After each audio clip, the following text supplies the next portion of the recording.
పంచాయతీ ఎన్నికలు బీసీ రిజర్వేషన్లు తేలాకే ఇగో జానారెడ్డి గారు కూర్చున్నారు చూడండి.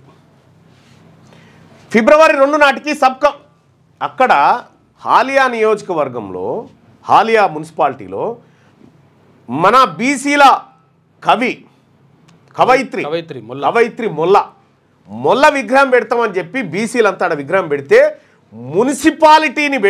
మున్సిపాలిటీ జేసీబీ ట్రాక్టర్ పెట్టి గద్దె గులగొట్టించిన మహానుభావుడు జానారెడ్డి గారు. కుమ్మరబిడ్డకు అని చేసిన అన్యాయం ఇది.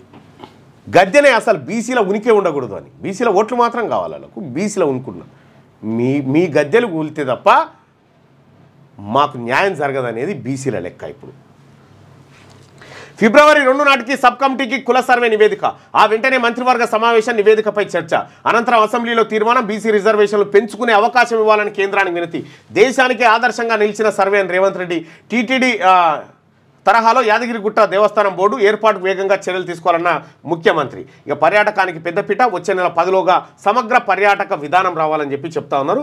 50% మించి రాదని సుప్రీంకోర్టు ఆ మాట వచ్చినప్పుడు ఈ మాట వస్తుంది అన్నట్టు. ఇది ఆయనతో ఇస్తురా ఏందని అబ్జర్వ్ చేస్తూ ఉంటాడు జానారెడ్డి గారు. ఇస్తుండా ఏంది బీసీలకు ఇవ్వకూడదు, వాళ్ళు బానిసలుగా ఉండాలి అని. ఏ నై చెలేగా జానారెడ్డి గారు, ఏ నై చెలేగా.